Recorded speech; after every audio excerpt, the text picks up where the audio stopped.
Warner Brothers Discovery is a shitty company and is being criticized on multiple fronts. The studio is at the forefront of the Hollywood strike and is battling against the fair demands of writers and actors. There's the fact that Warner Brothers has removed titles from its streaming services. Also, those cheap f***s don't have to pay residuals. Bastards. The company threatened to shut down the cinephile beloved Turner Classic Movies. Its handling of the DC property has been paltry, though to be fair, that mishandling does predate the Warner Discovery era, and the studio chose to cancel the release of Batgirl, a completed movie that was done. And with all of these issues, a prospective critic has the pick of the litter when it comes to how they want to approach Warner Brothers Discovery's various clusterfucks. There's just plenty to criticize here. Yet, one thing that I can say against Warner Brothers Discovery is that its treasure trove of lucrative IPs have been underused. After all, despite varying quality, there have been plenty of DC movies, unfortunately. And there have been numerous Harry Potter projects that range from the Fantastic Beasts series and the Hogwarts Legacy video game. If anything, these IPs are not being underused at all. Yet with that said, Warner Brothers Discovery's CEO David Zaslav claims otherwise. At the Goldman Sachs Communacopia and Technology Conference, as reported by The Wrap,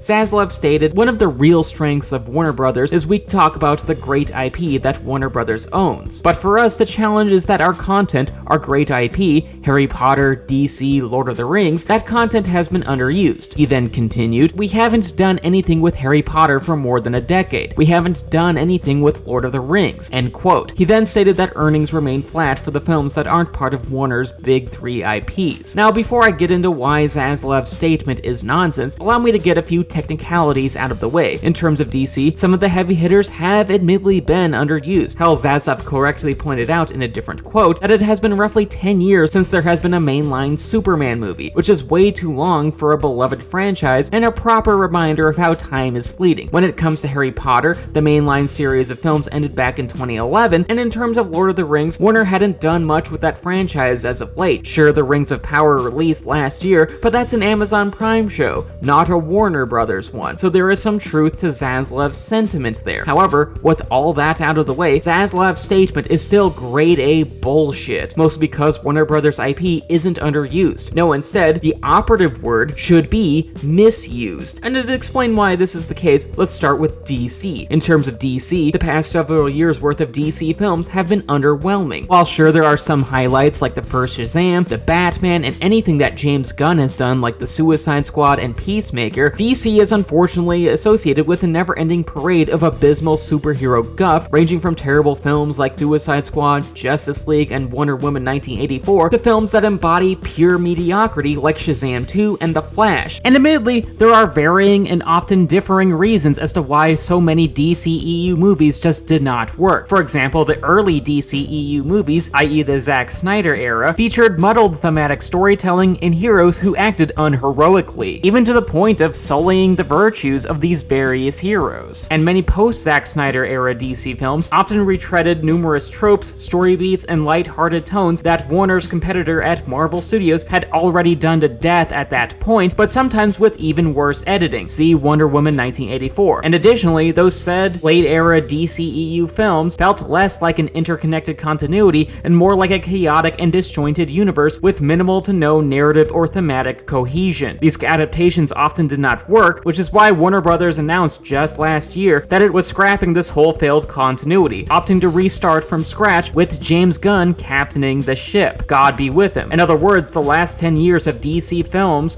was a cinematic bust, proving that the DC property isn't underutilized but has instead been mistreated. As stated before, it has been misused. Then when it comes to Harry Potter, there's the Fantastic Beasts films, movies that are absolute gigantic Clifford the Big Red Dog size piles of shit. Movies that followed the trend of bad prequel-based storytelling with overly forced fan service, delivering backstory for characters and beings that honestly did not need them, and overall devaluing its originally small-scale premise in order to make these prequels feel as big as the original story. And for that, I detest these Harry Potter prequels. Sure, I never saw the third Fantastic Beasts movie, but to be clear, 2 horrible times at the movie theater with that franchise was a enough for me, because Fantastic Beasts and the Crimes of Grindelwald was just a crime against cinema. And with that, the Fantastic Beasts series underscores, opposite of what Zaslav said, that the Harry Potter franchise has been used by Warner Brothers within the last 10 years, but unfortunately, it has been used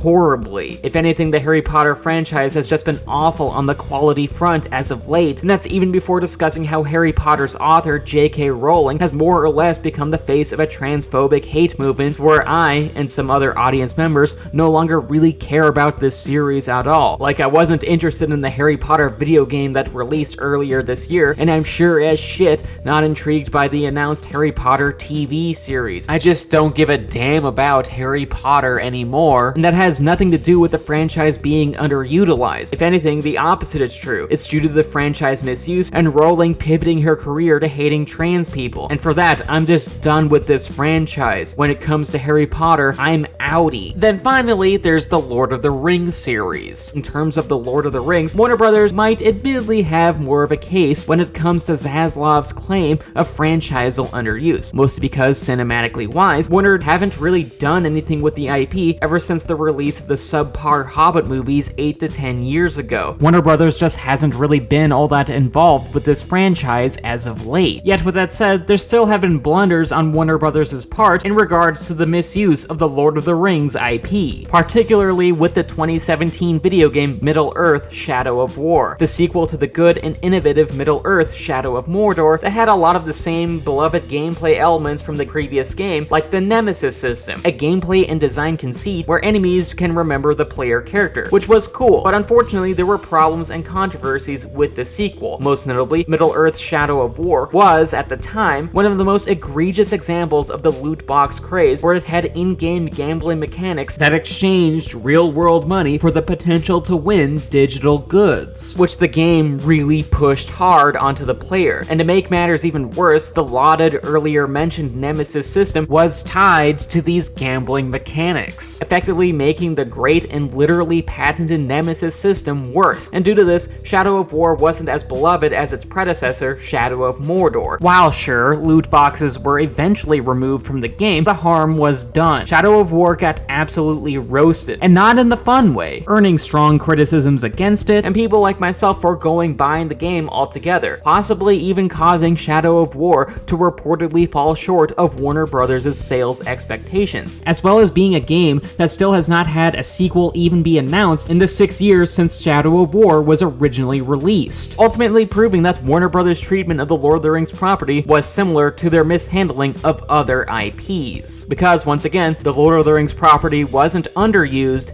it was misused. Admittedly, a lot of this IP bungling occurred before Zaslav became CEO of Warner Brothers Discovery. In fact, these miscues occurred many years before Discovery even bought the company, i.e. back when the ineffectual AT&T was in the driver's seat of this media corporation, where they essentially crashed Warner Brothers and its storied history into a brick wall of unrealistic expectations. But still, even with that caveat out of the way, I do not trust Zaslav to fix Warner Brothers' problems when it comes to misusing its IP, given that he misdiagnosed the problem in the first place, i.e. his belief that Warner's properties have been underused rather than misused. Sure, hiring James Gunn to be the DC Universe's Kevin Feige equivalent and Zaslav ordering a Harry Potter reboot will excite fans of these properties, we still have to remember that Zaslav's plans for the futures of these IP don't mean that these movies, TV shows, and other media projects will automatically be good. Because remember, this is David Zaslav we are talking about. As stated earlier,